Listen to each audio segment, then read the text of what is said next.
Est-ce qu'on va peut-être parler du deck combo avant parce que Ouais. je t'avoue que deck combo, j'en ai jamais entendu parler. Pour moi, il existait que aggro, midrange et contrôle. Tu vois, combo, je ne connaissais pas. Mais si je devais donner une définition comme ça, vu le nom, QV, tu me dis si je me trompe, mais j'aurais tendance à dire que ça me fait penser à du voleur chez Hearthstone. Ouais. Je saurais pas comment l'expliquer, mais pour moi, ça me fait penser à ça. Est-ce que QV, tu peux nous en dire un peu plus du coup? Ouais, mais c'est voleur, du coup, il y a même exactement le terme dans les cartes. Oui, c'est vrai en plus, effectivement. C'est littéralement le terme combo. Donc ça s'explique assez facilement. En fait, c'est juste un deck qui a énormément de synergie entre les cartes présentes dans le deck. Donc c'est un deck qui veut synergiser constamment. Donc c'est un peu le contraire de Vanilla. Ok.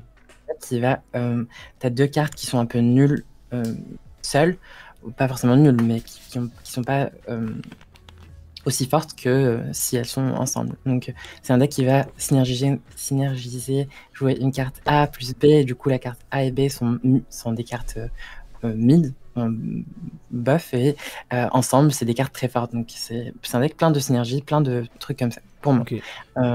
Après ça n'empêche pas des decks contrôle ou des decks aggro peuvent avoir des cartes qui synergisent entre elles-mêmes. Ça ne veut pas dire que le deck en lui-même est combo. Ok. Ça veut juste dire que le deck utilise des synergies. Ça, c'est ok. Ok. Pour moi, un deck combo, c'est vraiment le deck qui a le plus de synergie. Donc on a un nombre élevé de cartes qui sont liées à d'autres, généralement. Par exemple, un deck OTK, c'est peut-être un terme qu'on va définir après. OTK, c'est One Turn Kill. Du coup, c'est que les decks combo qui peuvent peut-être OTK. Permettre de OTK. OTK qui est pour le coup impossible dans Altered pour le moment. Bah oui. Enfin, c'est Avec le festival. Bah avec le festival. Ah oui, c'est pas. Oui, c'est un OTK effectivement. Ouais, c'est pas un FTK. J'ai confondu avec FTK. Désolé. Mais oui, OTK du coup qui est possible avec le festival, autant pour moi. Et du coup, Keyuku, je sais pas si t'as quelque chose à rajouter sur le. Bah moi j'irais plus loin que ça, c'est-à-dire que pour moi les decks voleurs à Hearthstone ne sont pas des decks combo. Les decks combo, ce ne sont que les decks qui OTK. C'est-à-dire qu'en fait c'est la stratégie de je me moque complètement de ce que veut faire l'adversaire. Il peut produire le board qu'il veut, prendre le card advantage qu'il veut. Je vais utiliser alors effectivement des synergies qui m'assurent la victoire au moment où la synergie se déclenche. Okay. Ça peut être en faisant plus de 20 points de vie, en enlevant plus de 20 points de vie à Magic, ou il y avait des decks à l'époque où je jouais qui traînaient, qui faisaient piocher plus de 60 cartes à l'adversaire et il perdait la partie instantanément. Ok. Donc c'est ce genre de truc avec je vais jouer par exemple alors à l'époque moi c'était les decks qu'on appelait High Tide, donc les decks qui faisaient tu jouais une carte et tous tes terrains ils produisaient 2 de mana à la place de 1 et t'avais des moyens de les détaper, tu piochais la moitié de ta bibliothèque, tu rejouais un High Tide, tous tes terrains ils faisaient 3 etc. et tu cyclais comme ça, tu faisais tout un boui-boui et en fait l'adversaire il avait beau avoir 20 points de vie et t'avais pas touché à ses ressources, tu le tuais en un tour. Okay. Pour moi, ça c'est un deck combo. Les combos, ça peut être en 2, 3 ou 4 cartes. C'est à partir du moment où un certain nombre de cartes t'assurent une synergie ou alors tout un deck complet t'assure une synergie pour faire un OTK, c'est un deck combo. Ok. Pour le coup, Voleur, je trouve que il y a des stratégies OTK dans Voleur. Hein, pour le coup, t'avais des stratégies qui pouvaient permettre de... Faire les 30 points de vie d'un coup. Ah, peut-être pas les 30 points de vie d'un coup, ouais. Mais c'est ça. Peut-être plus chez Mage, quoi. Tu vois, pour moi, c'est ça. C'est-à-dire la combo, c'est... enlever la totalité des points de vie. Exactement. Par exemple, à Magic, on a ce qu'on appelle des decks burn, qui sont des decks souvent mono-rouge, qui vont jouer des foudres pour enlever 3 points de vie pour 1 mana. Et tu joues que des cartes qui font ça. En 7 cartes, tu as tué l'adversaire. Mais c'est pas du tout un deck combo. Ça n'a jamais été considéré en tant que tel. Ok. Donc il faut quand même qu'il y ait des synergies qui permettent un truc que tu construis tout au long, qui fait que tel tour... Hop, ça me permet de terminer, quoi. Par exemple, on a un terrain à Magic qui arrive avec des compteurs sur lui. Et il y en a 20. Il faut les enlever en payant 3 points de mana. Et quand tu as réussi à tous les enlever, tu as une 20-20 vol indestructible qui tue en gros l'adversaire d'un coup. Ok, d'accord. Mais en fait, bah, tu as d'autres moyens que de payer 60 de mana pour enlever les marqueurs qu'il y a dessus. Bah, c'est 2 cartes qui ont une synergie, on estime que c'est une combo. Ok. Le but c'est je fais un truc en particulier et si l'adversaire a pas de réponse, comme des contres ou de la disrupt, etc., bah il perd la game instant. Ton niveau de points de vie t'importe très peu. Enfin, genre, la situation dans la partie est très peu importante. L'important, c'est de réussir ton combo. Voilà, c'est moi ce que j'ai joué en Legacy à Magic, c'est un jeu de Dredge. Tour 2, généralement, je t'attaque avec 40 points de dégâts, quoi. Ok. Si tu m'as pas empêché de faire ce que j'ai à faire. Et donc, c'est la sainte trinité du contrôle combo aggro. Et qui change de sens selon la nature du contrôle. Si la nature du contrôle, c'est de la disrupt de type disrupt de main, c'est-à-dire on va jouer des cartes qui vont aller regarder la main de l'adversaire et enlever des cartes, ou du contre, bah, contrôle ça va plutôt être un contrôle qui va faire perdre combo. Et à l'inverse, si le contrôle il est plus orienté colère de dieu, je te bounce tes créatures, etc., bah, c'est plutôt des contrôles qui vont gagner contre aggro, mais ils vont perdre contre combo. Okay. Et donc l'espèce de pool renard vipère dépend un petit peu en gros de la méta, de qui domine et de comment les contrôles, parce que c'est les contrôles en général qui s'adaptent à la méta, comment est-ce qu'ils vont gérer leur deck building. Est-ce qu'ils craignent plus aggro ou est-ce qu'ils craignent plus combo? C'est vraiment la sainte trinité d'origine. Et t'as les midrange qui sont du foot la merde. Et du coup, donc Festival Ira, deck combo. Ouais, tout à fait. Ouais. Tout à fait, ok. C'est juste que généralement, les combos, c'est plus des cartes qui avaient rien à voir l'une avec l'autre et des gens y pensent. Là, en fait, Festival Lyra, il te donne ces conditions de combo directement dans la carte en disant j'ai gagné la game. Du coup, moi j'ai du mal à considérer ça comme une combo, tu vois. C'est genre, c'est win-con alternatif plutôt. Okay. Mais ça se gagne avec un plan de jeu combo, dans le sens où en un seul tour, tu peux établir un truc qui se moque complètement. En fait, pourquoi c'est combo? C'est parce qu'en fait, tu te moques du fait d'avoir pas avancé de la partie et que ton adversaire soit aux portes de la victoire. Okay. Tu vois, c'est l'état du board ne t'importe pas, tu gagnes la game. Ok. Ok. Du coup, je pense qu'on va pouvoir parler, on va pouvoir passer sur sur les termes de early, mid et late game.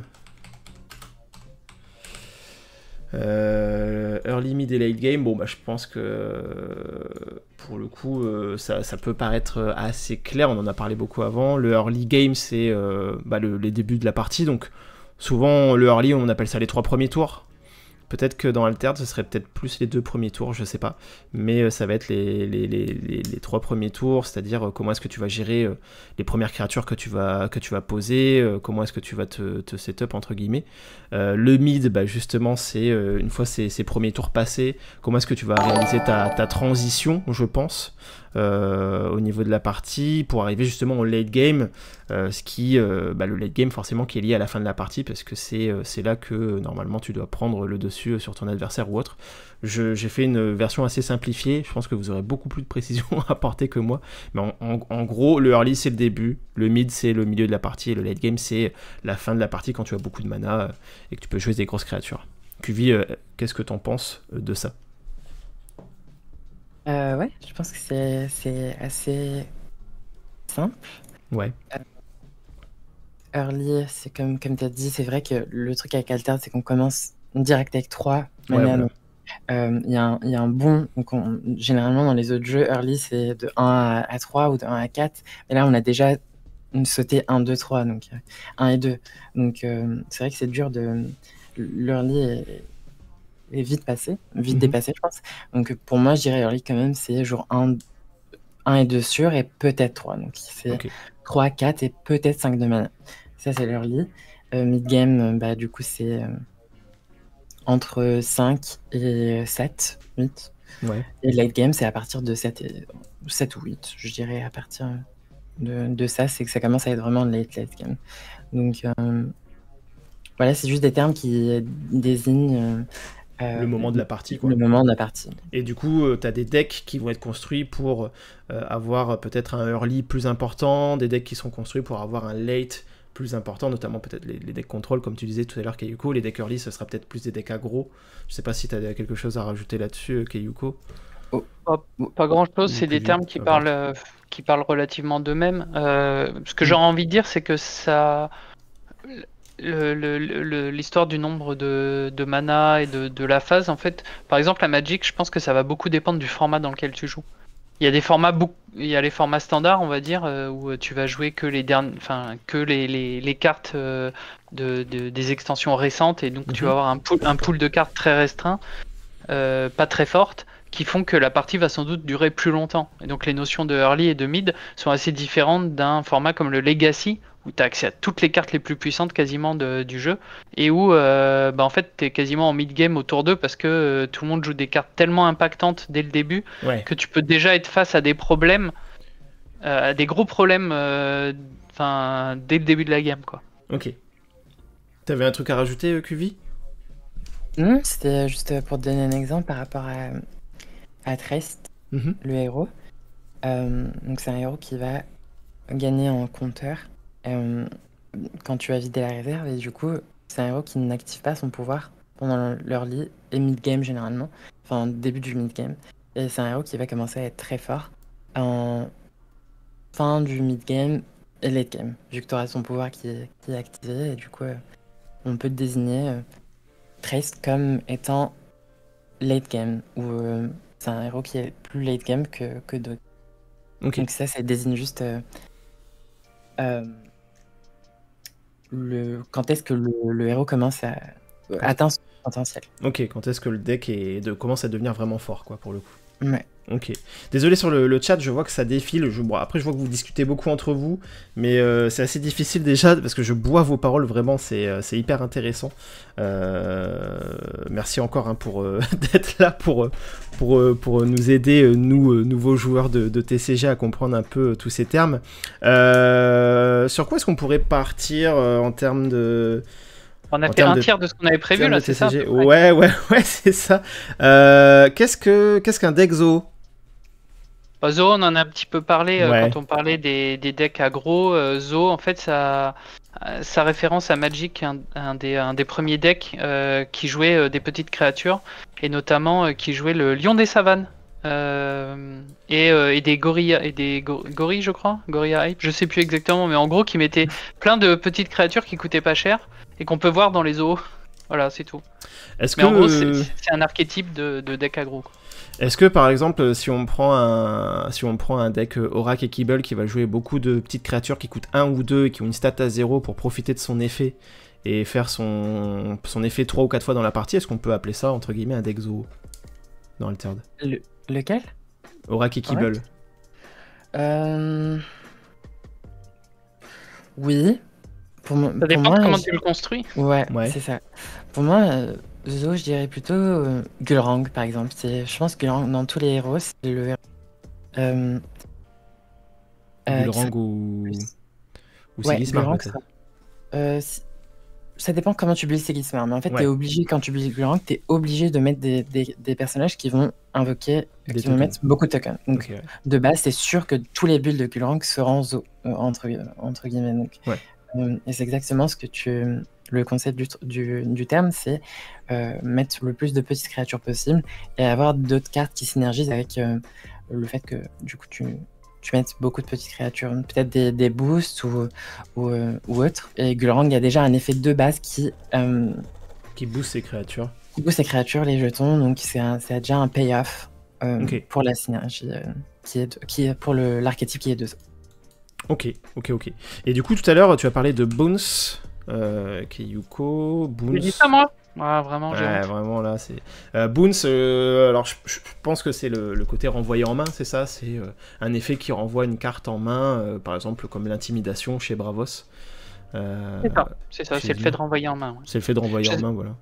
Oui, je sais pas d'où ça vient le terme, mais historiquement, on avait la carte Boomerang dans Magic, qui est peut-être le premier Boons qui a été créé. Et c'est pas cette carte-là qui a donné le nom au terme. Je crois que c'est Bouncer, le videur qui te repousse. Tu veux rentrer. Sinon, c'est Bouncer, je crois, dans les fêtes foraines, là, les jeux où tu sautes. Bouncer, c'est ça, c'est rebondir. C'est rebondir. Donc là, t'arrives sur le terrain, puis hop, tu rebondis et tu retournes dans la main. Ok, ouais. Voilà, c'est ça que ça signifie.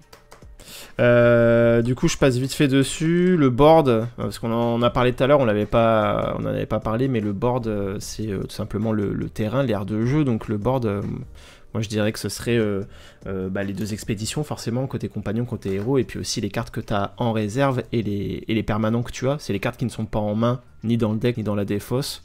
QV, est-ce que je me trompe? Tu pourrais répéter, s'il te plaît? Alors, le board. Non, le board, oui, c'est l'état des cartes qui sont sur le terrain et qui vont avoir un impact sur les conditions de victoire. Donc, à Magic, c'est quelles créatures sont en jeu, quelles sont celles qui sont menaçantes pour les points de vie. À Altered, ça va être l'état des expéditions et qui est en train de gagner quel côté. Ok. Donc, le board, c'est vraiment une photo à un moment donné de qu'est-ce qui est en train de se passer et qui est sur la table, quoi, en gros. Littéralement, board, c'est le plateau, quoi. Ouais, c'est le plateau. Board game, jeu de plateau. Ok. Donc c'est tout ce qui concerne pas la main. Et du coup, question intéressante, puisque la réserve étant une main un peu secondaire, est-ce qu'elle fait partie du board? Non. Et c'est compliqué, hein. C'est une info visible, hein. Elle est sur le board. Ouais, c'est une info visible, mais ça n'influe pas sur le fait que ton expédition va avancer ou pas. C'est pas un danger à l'instant T, mais c'est un potentiel danger. Ouais, je suis d'accord. Non, je considère que ça fait pas partie du board non plus, pas au sens traditionnel, mais je trouve du coup, enfin, la notion de réserve vient bouleverser pas mal de choses. C'est un point vachement intéressant dans Altered. Ouais. C'est vrai. Du coup, je prends des termes sur lesquels on peut aller assez vite, on peut se permettre d'aller assez vite. Merci Safraï pour ton follow, merci Valremo aussi, merci Altergal. Merci à tous pour les follow, ça fait plaisir. Du coup, le terme de backseat. Ça c'est un terme de Twitch et de streamer. Enfin, c'est pas vraiment un terme de TCG pour moi. D'accord, c'est pas un terme de TCG pour toi. Non. Parce que moi, on me parlait de backseat quand on rejouait un tour. Quand en fait, je me suis trompé. Attends, est-ce que je peux rollback. Alors moi, on me parlait de backseat aussi. Pour ça. Mais backseat, c'est en général juste tous les jeux, tout en général. C'est juste la définition du mot en anglais, c'est... Ok. Donc ça sera plus rollback. Tu aides la personne joue et est en train de... Donc elle a la main sur la souris, mais c'est toi qui lui dis de faire ça, de mettre ça là, fallait pas faire ça, etc. Donc, c'est juste un rôle de soutien. Donc c'est le rollback, alors le terme qu'on utilise... Le backseat, en fait, pour que tu comprennes le terme, c'est imagine t'es sur ta chaise de gamer là, tu vois. Mais backseat, je connais. T'as quelqu'un qui vient derrière toi et qui fait tu devrais faire ça, tu devrais faire ça, tu devrais faire ça. Backseat, je connaissais de Twitch pour le coup.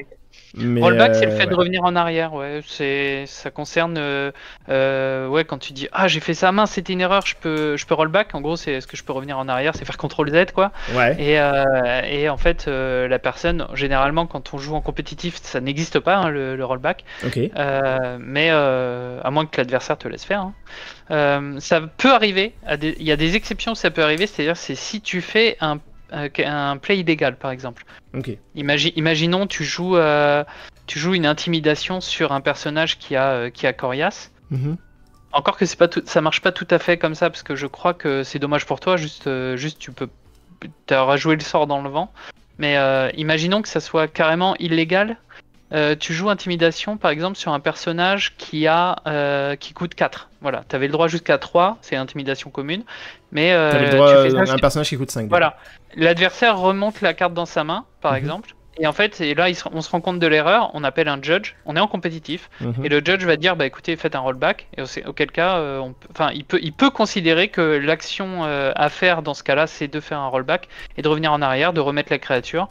L'autre, il reprend son intimidation en main, ou alors il a défaut, c'est tant pis pour lui. Ah ok, voilà. C'est le judge qui décide de ça, quoi.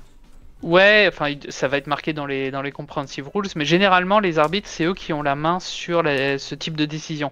En fonction de la situation, en fonction de ce que les joueurs vont dire de comment s'est passée l'action, ça se trouve il va dire écoutez désolé vous avez fait une erreur, tant pis je vous mets un warning à tous les deux parce que vous avez pas fait attention, vous avez pas respecté les règles, c'est pas bien, mais continuez la game comme ça ou alors on fait un rollback.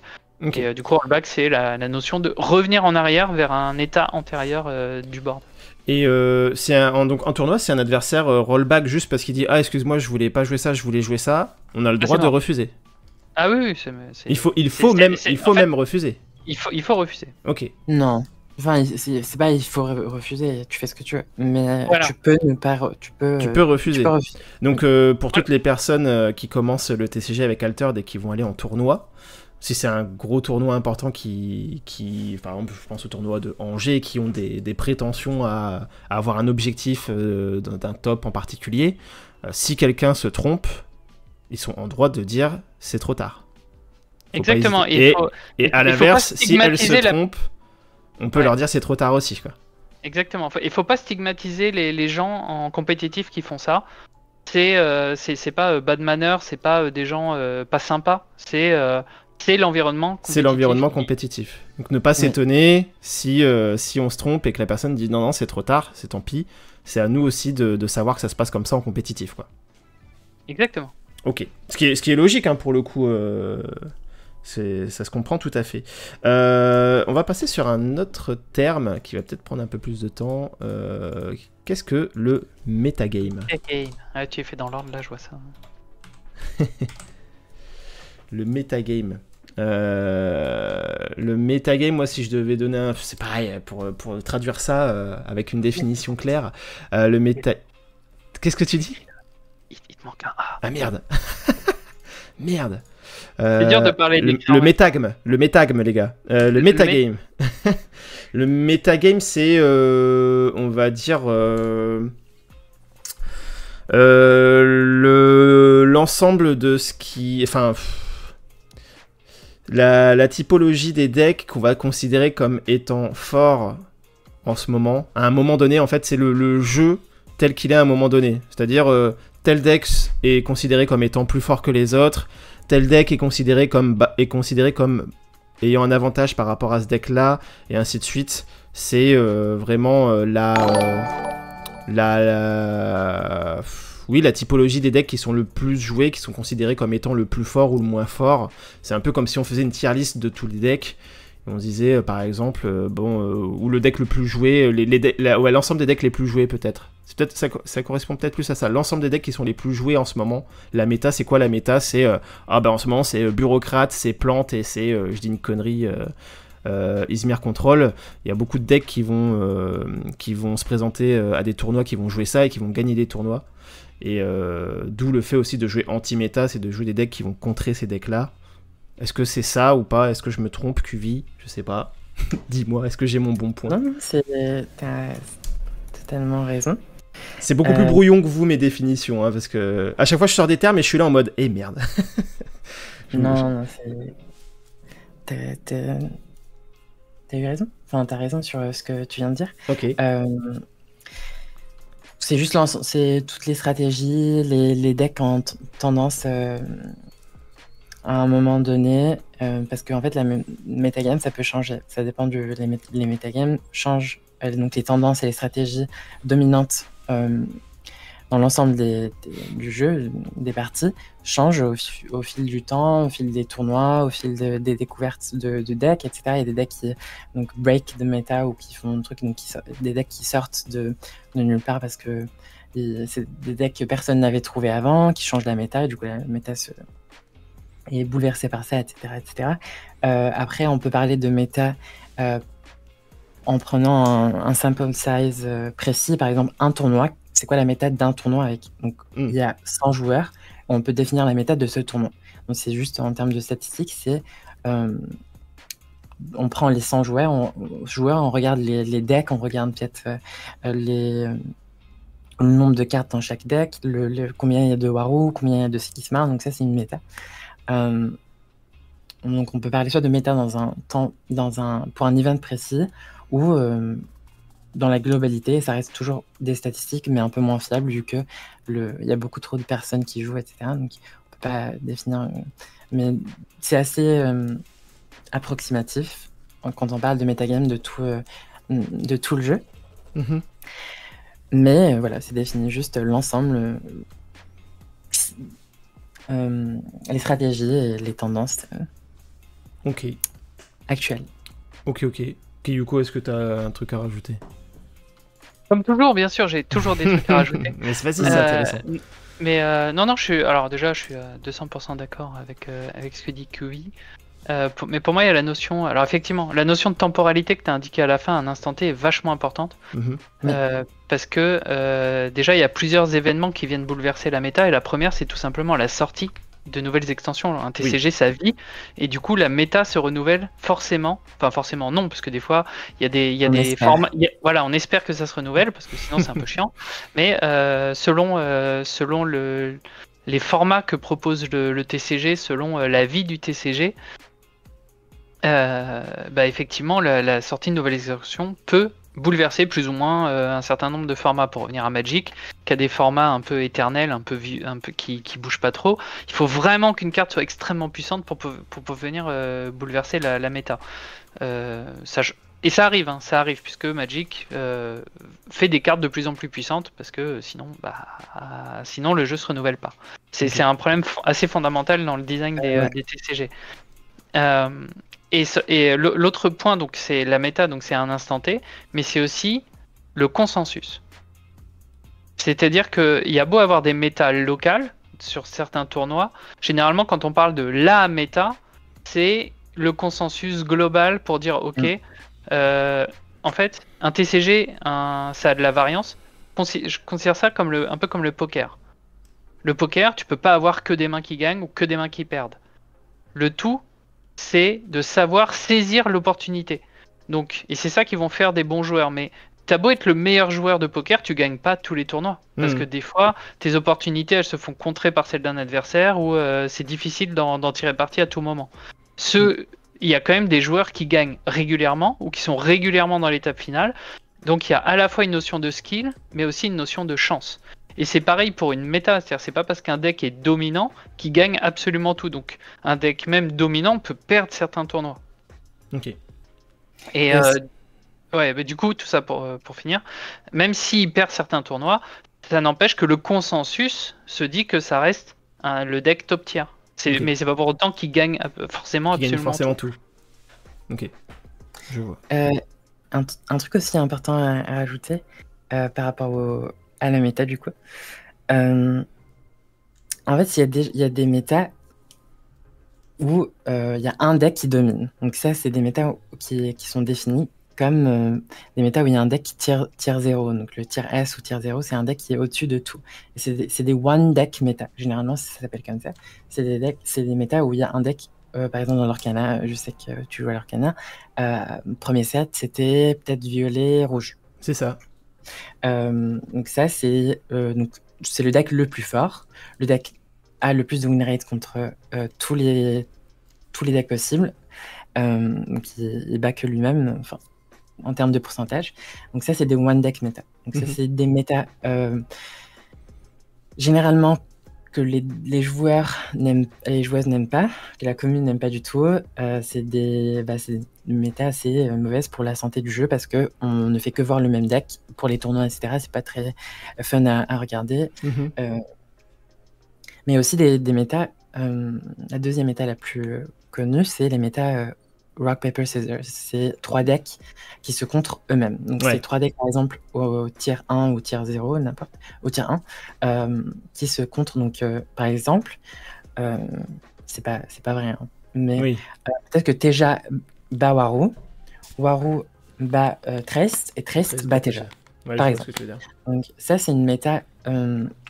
donc feu papier ciseaux, c'est une méta où on a les 3 decks qui sont les plus forts. Donc c'est les 3 decks qui battent le reste des decks, mais qui ont des faiblesses entre eux-mêmes. Donc ça, c'est des méta très communes. Enfin, c'est un truc qui est assez... c'est un truc qui s'équilibre plutôt bien, quoi, pour le coup. Ouais, jusqu'à ce que soit ça se bouleverse par, du coup, comme a dit Kayuko, une nouvelle extension, ou un deck qui apparaît et qui bat 2 des 3 decks, et du coup ça rentre et ça bouleverse tout le truc, etc. D'accord. Voilà. Généralement, c'est ces 2 types de méta. Après, s'il y en a d'autres, vous pouvez me le dire dans le chat aussi. Mais c'est ce que j'ai en tête en termes de méta. Et du coup, en fait, au sein d'un seul set, par exemple, là on est sur le core set Altered, on a une méta qui va évoluer au fur et à mesure des semaines et des mois qui vont passer et des tournois qui vont se faire. Et lors du deuxième set, la méta d'un seul coup va changer parce qu'on a de nouvelles cartes. Donc à chaque set, on a quand même une méta qui va changer. Mais au cours d'un même set, on a une méta qui va évoluer, mais qui évolue pas quand même autant que lorsqu'un nouveau set arrive. Ou alors si, ça peut évoluer autant.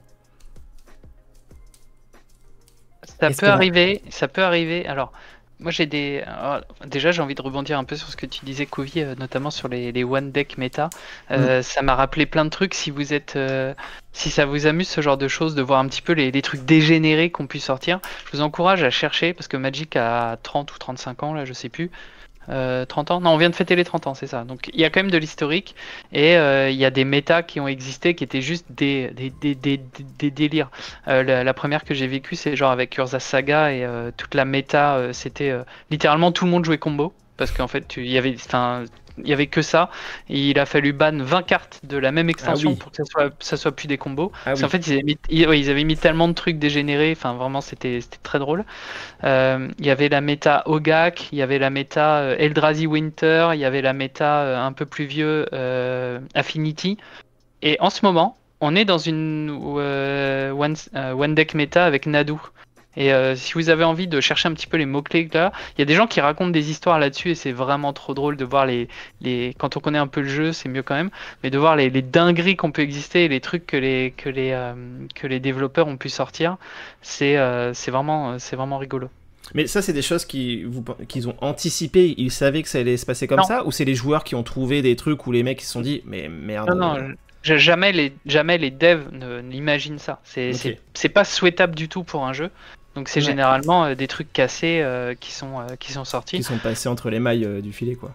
Ouais, bah Memory Jar, tu vois, Steph qui fait la réflexion, c'est le truc de Urza Legacy, je crois, qui est sorti. Et en fait, c'était déjà la fin de la combo, c'est-à-dire qu'en fait, avant ça, il y avait eu les decks Academy Tolarian, les decks High Tide dont je parlais un petit peu, High Tide et Éclair de Génie, etc. En fait, il y a genre 3 ou 4 decks ultra dominants combo qui sont à partir du moment où ils ont cassé un, quelqu'un en trouvait un autre, parce qu'en fait, il y avait sorti tellement de pièces qui permettaient de monter des combos que c'était juste un enfer, quoi. Et en fait, tout le monde jouait combo à tous les tournois, tous les decks.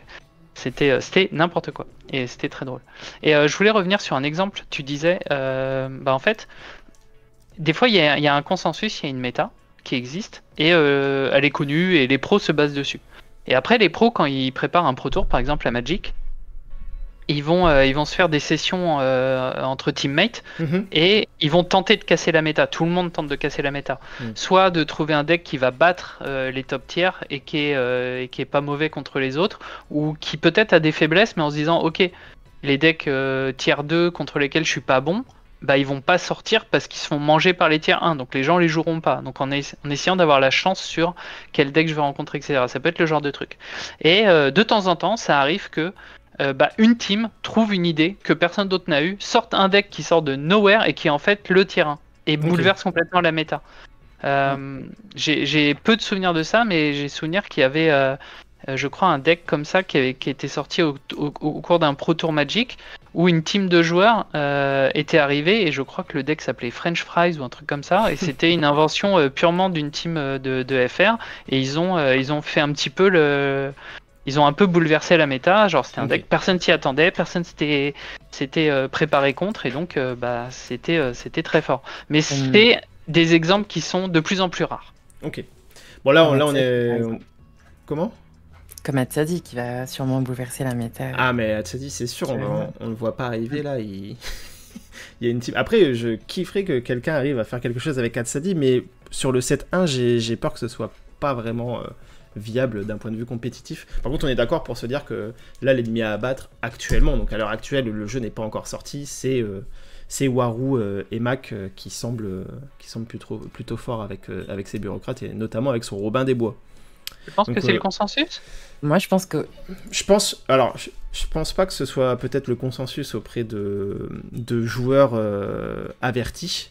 En tout cas, je pense que si on prend la masse des joueurs dont je fais partie, je m'inclus clairement dans la masse des joueurs qui ne sont pas des joueurs hyper avertis, je pense que oui, il y a un consensus, notamment chez les Français, peut-être pas dans le monde, mais en France en tout cas, où Warou et Mac semblent forts et imbattables, notamment grâce à Robin des Bois, qui est bureaucrate. Et je pense que ça va être la cible à abattre à Angers. Peut-être qu'à Angers, ce sera plus le cas, parce que si on développe le jeu en ligne et qu'on a des gens qui commencent à tester des decks et qu'on commence à se rendre compte qu'on s'en sort contre Warou et Mac, bon bah ça va évoluer d'ici là, mais en tout cas dans les premiers gros tournois, je pense qu'il y aura beaucoup de Warou et Mac et qu'il y aura beaucoup de gens qui essaieront de trouver des solutions à ce Warou et Mac qui est embêtant pour le moment, quoi.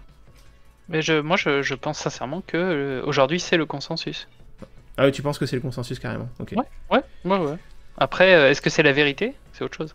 Ah, mais moi je pense que je connais déjà un ou deux decks qui battent Warou pour le coup, donc. Ok.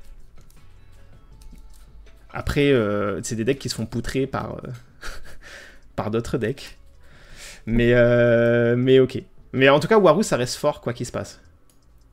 Ouais, ce ne sera jamais une erreur de ramener Warou en tournoi.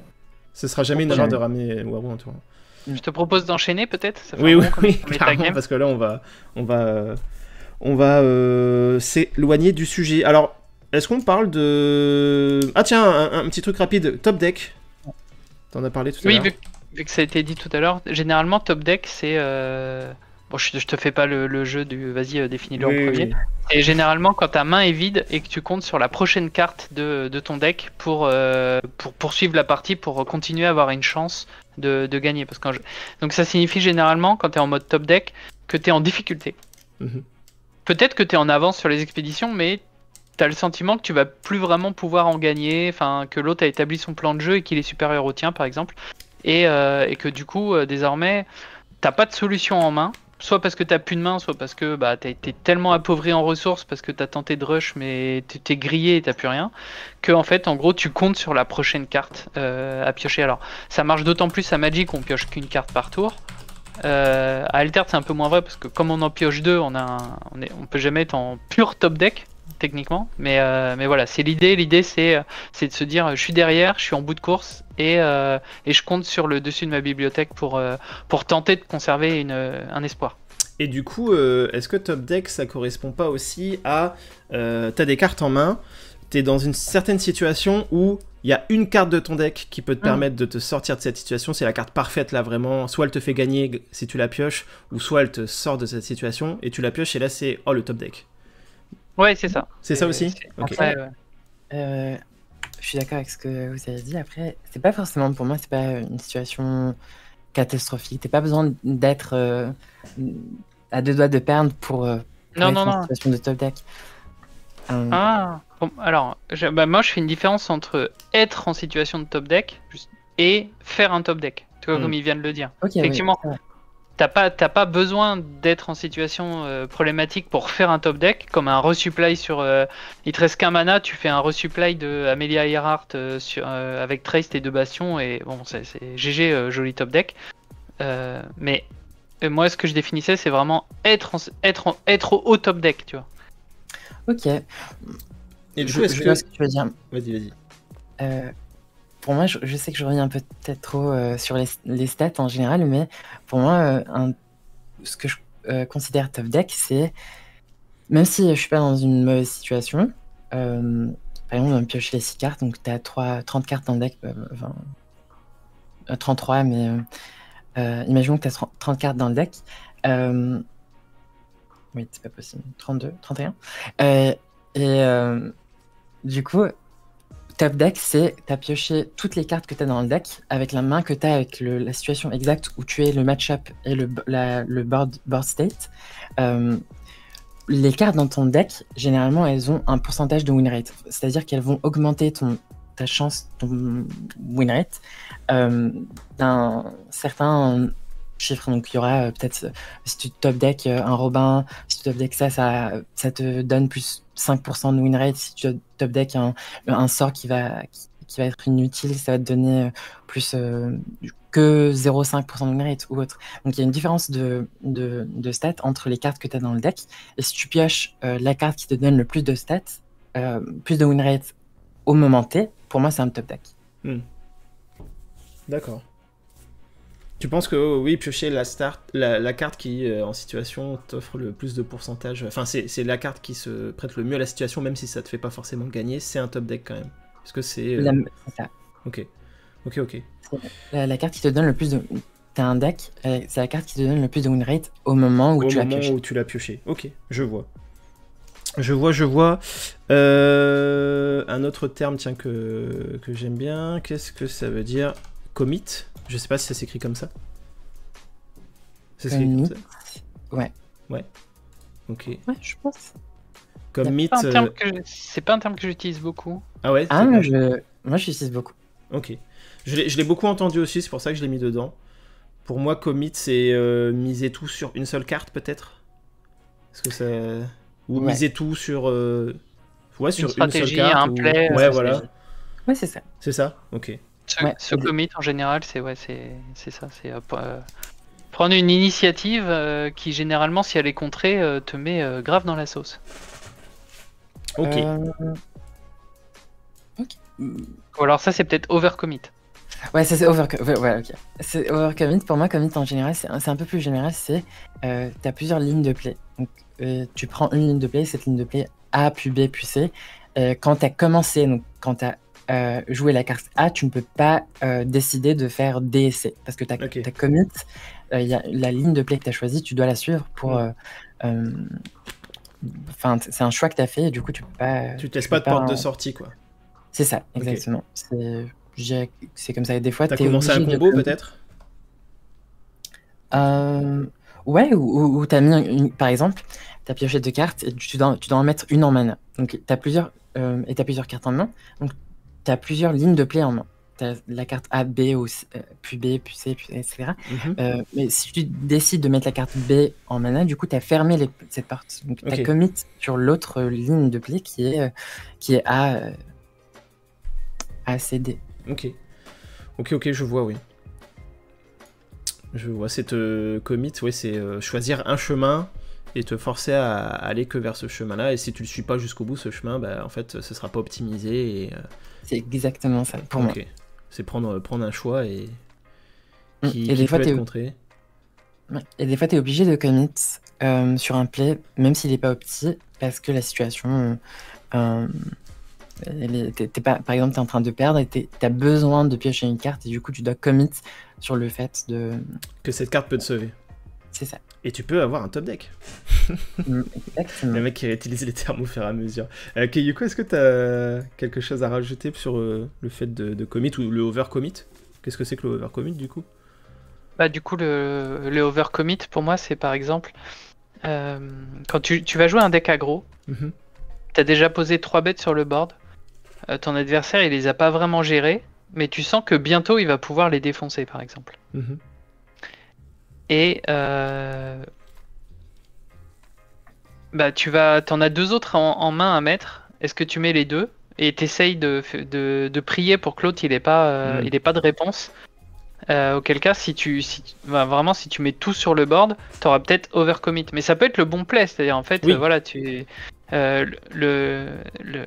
ligne de play safe, ça peut être de garder les 3 jusqu'à ce qu'il les ait gérés. Et une fois qu'il a réussi à les gérer, bah, t'as encore les 2 autres pour re-remplir le board et tenter de gagner la partie en priant qu'il n'ait pas une deuxième gestion. Mais évidemment, plus t'avances loin dans la partie et plus il y a des chances qu'il ait des choses qui te défoncent. Donc en fait, l'overcommit, c'est ça, c'est en fait se mettre à la merci. C'est faire tapis, quoi. Ouais, c'est ça, c'est se mettre encore plus à la merci d'un contre-play adverse. Mais ça peut être des fois la stratégie gagnante. Si par exemple, justement, la carte qui lui permettait de gérer, il l'a dans 2 tours. Et en fait, bah, du coup, en jouant tout, tu lui laisses 15 tours pour la trouver. Mais s'il l'a déjà en main, en fait, il te ratiboise direct et la partie est compliquée. Donc c'est un peu ça l'overcommit pour moi. Ok, je vois, c'est clair. Du coup, sur quoi on va partir? Est-ce que vous voulez qu'on parle du scellé, draft, construit ou pas forcément? J'avoue que faudrait voir. C'est pas la priorité, ouais. Faudrait voir à terminer cette vidéo un jour. Ouais. Toi qui disais dans la discussion, je te cite, un stream, je pense pas que ce soit un stream qui va durer 2 heures. Si jamais. On est à 2h05. Qu'est-ce qu'on se dit? Est-ce qu'on se dit qu'on en fait 2 derniers? Vas-y. Deux derniers. Et on demande au chat deux mots et on les... Ah, à la limite, ouais, grave. Est-ce que dans le chat, vous avez des mots qui vous viennent à l'esprit? Parce que j'avoue que là, on a fait quand même des trucs plutôt... Enfin, on a fait les principaux génériques, je dirais. Ouais, je pense pour aussi. Le coup. Le Hive Mind. Tempo. C'est vrai qu'on n'a pas parlé de tempo. C'est vrai qu'on n'a pas parlé du tempo. Bah tiens, partons sur le tempo. Hive Mind, on l'a dit, mais on l'a pas expliqué non plus. Hive Mind, on l'a dit, mais on l'a pas expliqué. Bah, on a parlé du consensus, consensus tout à l'heure et de la recherche de la méta. En gros, le Hive Mind, c'est ça. C'est la construction collective de la méta. Ok. Et du coup, le tempo, par quoi est-ce qu'on pourrait le définir? Vas-y, on te le laisse celui-là en premier. Ah, c'est trop gentil, Kayuko. Le tempo, je dirais que c'est le... Alors, il y a le fait de jouer tempo, je pense qu'il y a le fait de gagner du temps quand tu joues. Par exemple, renvoyer des cartes en main, c'est jouer tempo. Parce que le gars a posé sa créature, tu lui renvoies en main, donc tu lui fais perdre du temps, et toi t'en gagnes, par définition. Et il y a la tempo, je pense, de la partie peut-être, qui est un peu le... Enfin, je sais pas si on peut dire ça comme ça, mais... comment l'expliquer? Parce qu'il y a un moment, tu peux gagner la tempo, tu peux reprendre la tempo dans une game, notamment quand tu clean le board et que du coup tu recrées un board toi derrière là-dessus. Bon, en tout cas, le côté tempo, jouer tempo, c'est gagner du temps. Et ensuite, la tempo de la partie, je saurais pas comment le définir, mais non, je saurais pas comment l'expliquer avec des termes. Je pourrais l'expliquer qu'avec des exemples. Vas-y, quoi. Alors, c'est vrai que j'avais pas en tête la notion plus globale de tempo de la partie. Pour moi, c'était plus des cartes qui sont tempo, des plays qui sont tempo. J'avais plutôt dans l'idée d'un truc localisé. Okay. Et globalement, ce que ça signifie pour moi, c'est de se satisfaire d'un avantage temporaire au mépris de désavantages long terme. L'exemple d'intimidation. Pourquoi c'est une carte tempo? C'est que nous, on perd une carte complète pour gagner une expédition, par exemple. Donc, on va prendre un avantage d'expédition à l'instant T. Seulement, l'adversaire, on lui a remis une carte en main, on lui a mis une arme en main. Quelque chose dont il va pouvoir se servir plus tard contre nous. Qui va de nouveau avoir à disposition. Donc, on a perdu du card advantage pour un gain potentiellement temporaire. Et le tout... c'est que dans les decks qui vont utiliser cette tempo, c'est de faire en sorte que l'avantage long terme qu'on donne à l'adversaire ne serve pas en finissant la partie généralement vite. On peut pas vraiment... c'est difficile de prendre des play tempo et de se dire qu'on va gagner sur le long terme. Ça, c'est le cas général. À Altered, c'est un petit peu différent puisque la partie étant relativement rapide en termes de nombre de points de victoire ou d'avancée à avoir, ça peut être finalement avoir un avantage d'une expédition, ça peut littéralement être le plan de jeu long terme. Jouer sommeil réparateur sur une carte adverse, c'est tempo du coup. Exact. Ok, je vois. QV, ouais, vas-y. Ouais, je pense pour donner des exemples de tempo, on pourrait peut-être parler de canalisation de mana, on en a parlé. Donc c'est une carte tu vas utiliser 2 de mana et une carte pour du coup ramp. Donc tu mets la carte du dessus du deck en orbe de mana et du coup pendant le tour où tu as joué cette carte, tu as perdu le tempo. Donc pour moi ça se traduit, c'est très lié aux stats. Donc quand tu payes 2 de mana, tu dois avoir une 2/2 average. Donc, t'as pas eu cette 2/2 en fait à sacrifier ces stats pour pouvoir avoir un avantage plus tard. Donc là, c'est par exemple, c'est la rampe, donc tu vas avoir un de plus de mana et du coup, ça va rentabiliser ce que tu as perdu en tempo, ce qui est pour moi les stats, en jouant plus de cartes plus tard. C'est ça. Il y a plein de... Je pense les decks qui jouent beaucoup de permanents, en général, doivent...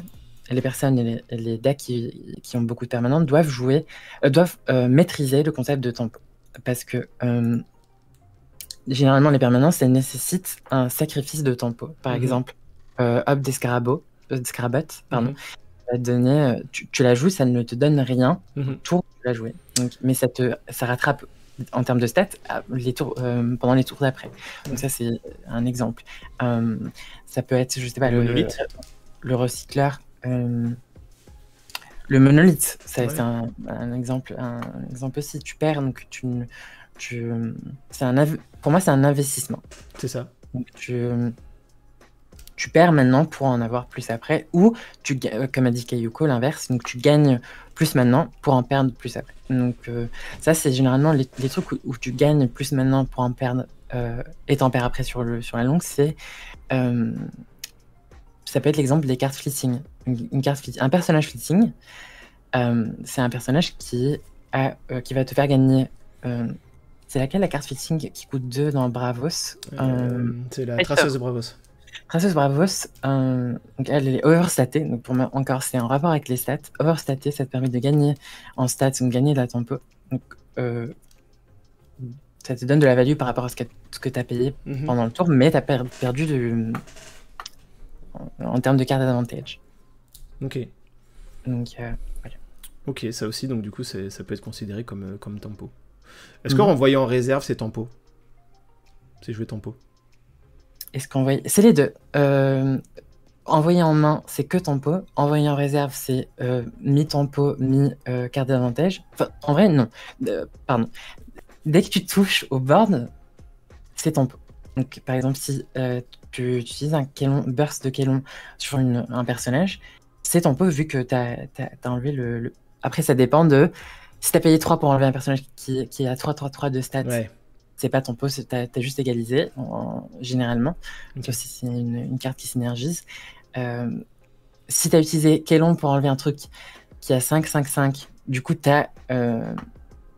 c'est très tempo, à mon avis. Ou, un autre exemple, le Paper Seals, non, comment ça s'appelle? Saut de papier. Saut de papier. Saut adhésif. Saut adhésif. Cette carte coûte 3 si l'adversaire joue monolithe et tu joues saut de papier. Donc tu enlèves le monolithe pour 3 alors que l'adversaire a payé 5. Tu as gagné énormément de temps dans ce trade. Ok. Et du coup, en dernier terme, est-ce que vous avez des idées dans le chat? Ou est-ce que j'en prends un dans la liste? On a déjà fait 2 là. On a fait Hivemind et Tempo. Oui, on a fait Hivemind et Tempo. Bah écoutez, c'est bon. C'est bon. Allez, on en prend un dernier si tu veux. Bah, est-ce que il y en a un qui vous vient là comme ça, qu'on n'a pas évoqué, qui est important selon vous? Moi j'avoue que j'ai plus trop d'idées là.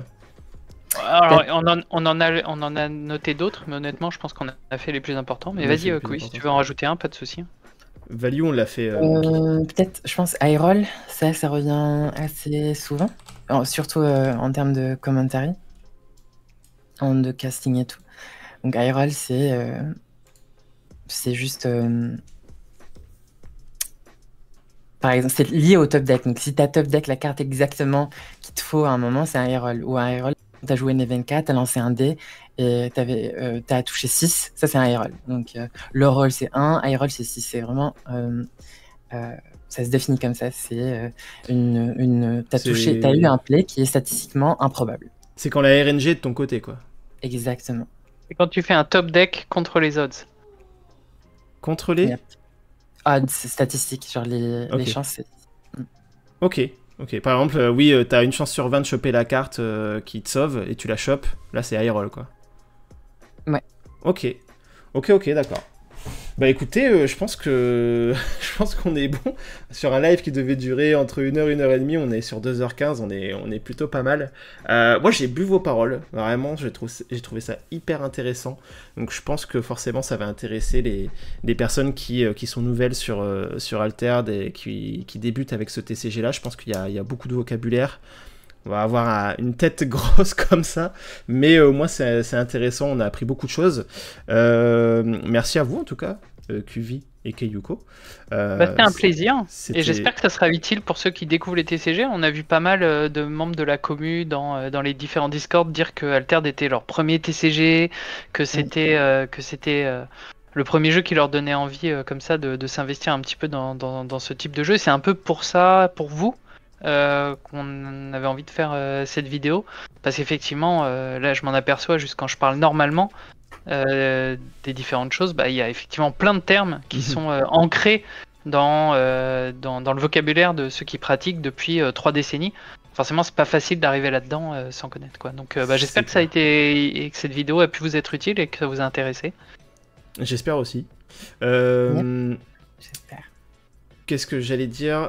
Oui, bien entendu, il y aura un deuxième live et une deuxième vidéo qui se passeront sur la chaîne de Keyuko, mais on vous avertira de ça à ce moment-là, où effectivement on parlera des termes TCG qui sont propres à Altered ou qui ont leur sens de base qui va peut-être changer avec Altered, parce que bien entendu Altered n'est pas comme tous les TCG, c'est le meilleur TCG au monde, clairement. Le mec qui est dans l'abus total. Merci Papa Ours pour ton follow. Mais voilà, en tout cas il y aura une deuxième vidéo spécialisée sur Altered, les termes Altered, qui se passera sur la chaîne de Keyuko, on vous en parlera le moment venu. Est-ce que vous avez une chose à rajouter avant qu'on termine le live? Petite chose à dire ou non? Est-ce qu'on termine là-dessus? Non, j'ai rien à rajouter. Moi non plus. Paparos, si t'as une question, fais vite, sinon on termine le live là-dessus. Une émission où on dit les termes, bravo, merci Hiruyama, merci beaucoup. Écoute, Papa Ours, j'ai pas ta question tout de suite, donc on va être obligé d'arrêter là parce qu'on est déjà à 2h15 de live. N'hésite pas à poser ta question. Avez-vous les infos sur la suite des sets? Alors sur la suite des sets, je pense qu'on peut pas encore en dire plus. On n'a pas le droit de donner d'infos sur les prochains sets, hein, on est d'accord? Moi j'ai pas d'infos sur les prochains. De toute façon, on n'a pas d'infos. Dans le sens où, y aura-t-il autant de cartes que dans le set 1? Ah oui, est-ce qu'il y aura autant de cartes que dans le set 1? Ça, on peut pas encore le dire, on sait pas. On ne sait pas, Papa Ours. 512 cartes ou moins, on ne sait pas encore, mais je pense que tu devrais avoir... Déjà, le set 1 n'est pas encore sorti, je pense que ça se saura, au niveau de la fin du set 1, hein, ce genre d'informations, j'imagine. Plus vers la fin d'année. Déjà sorti. Enfin, oui, c'est pas sorti encore officiellement. Non, là, on joue dans le set 1. Oui, mais on aura l'info du set 2, du nombre de cartes qui composeront le set 2 à la fin du set 1. Je pense que c'est une info qu'on commencera à avoir plutôt fin d'année, quoi. Voilà. Écoutez, merci à vous, en tout cas, vraiment, c'était un plaisir. J'ai vraiment bu vos paroles, c'était trop bien. Je suis trop content. Je suis trop content. Ça m'a appris énormément de choses. Je pense que bientôt, donc comme tu disais, pour la suite, ça sera sans doute un petit peu moins des définitions et un petit peu plus en mode discussion, podcast sur. Donc il va y avoir un peu de définition sur les termes propres à Altered, et ensuite on va sans doute, ensuite ou pendant, hein, ça va peut-être être un peu mélangé, reprendre des termes qu'on a déjà vus ici et voir comment est-ce qu'on les mange à la sauce Altered. Grave. Bah, hâte de participer à ce live et de voir tout ça avec vous. Merci à tous ceux qui étaient là sur le chat, sur le live. Merci à ceux qui sont passés. Merci à vous sur le chat. Vous avez été bien actifs, vous avez bien discuté. J'ai vu, c'est cool. Je vais lire un peu vos commentaires sur les rediffs que je me taperai. Merci à vous encore une fois, QV, Keyuko. Merci à tout le monde sur le chat. Il faut qu'on mette fin à ce live, les gars. Je suis désolé, on n'a pas le temps, on est obligé. On aimerait un Keyuko là. Elle pourrait rester là encore 2 heures, je suis sûr. Regardez. je rigole. Bon, on va vous laisser. Bonne soirée à tous. Bonne soirée QV, bonne soirée Keyuko. Merci. Des bisous tout le monde, merci. Des bisous. Bonne fin de soirée. Ciao. Salut. Bye.